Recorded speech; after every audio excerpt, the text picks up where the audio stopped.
In this video, we're going to be looking back at this site called Neal.fun that made a ton of mini games and went viral across the internet with games such as the password game. We're going to see what they've added and if it's still fun or if we just moved on. But without further ado, let's get straight into it. Alright, starting off, let's head on over to the password game and let's start off with it. This is my favorite one. We got to include a number. So the first stages are quite easy, so I'll just cruise by that and show you guys the fun parts.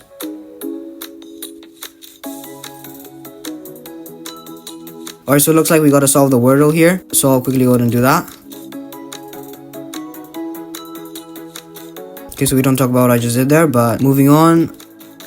A lot of the stuff on the password game makes us go off the game and search stuff up on the internet, which makes it quite fun and interesting. That's probably why it got popular in the first place, because it was unique and it was creative. But anyway, let's go ahead and put in the waning crescent. I'm guessing it's this one. Looks like we got a GeoGuessr if the map loads. Trick here is to try finding some signs or something like that can help us identify where it is. Alright, so it looks like we got a shop name here. Let's quickly go ahead and put down Google Maps.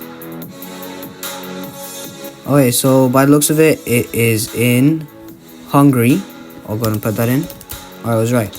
Password must include a leap year, 2024, coming to an end. Alright, so we gotta make this add up to 25. That's quite easy. Chess notation. I used to be good at chess.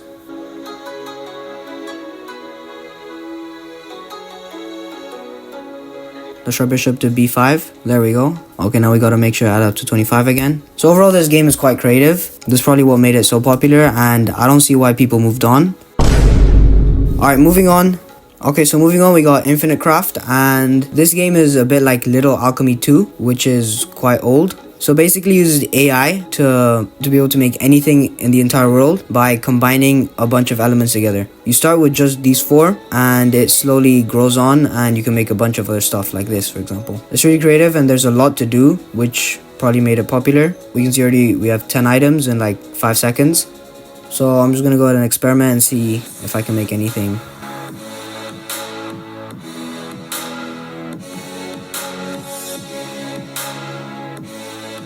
Alright, so overall my thoughts on this is that I prefer the old one, Little Alchemy 2, a bit more, simply because it makes a bit more sense and there's actually some sort of progression to it. This hour is very random, but it's still quite fun. Not the best game on the site, but moving on to the final game I'm going to be testing, we got King Draw Perfect Circle. There's obviously many more games you can go and experiment, but for this video I want to try keeping it short, so this will be the third one. 96.6 is a pretty good score. I'm going to see if I can try beating that. So basically you just got to try drawing a circle around this dot in the middle and try to keep it as perfect as possible. It seems a bit boring, but it's fun to try getting it. Alright, so it looks like 96.6 is my highest.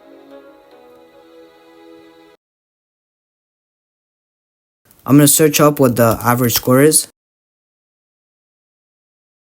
Alright, so I can't really find anything, but it's probably around the 95% mark. Well, anyway, make sure to type your score in the comments and try these games out and tell me if you like them or not. That's going to be it for me for this video. If you liked it, make sure to like and subscribe, and until then, I'll see you in the next one.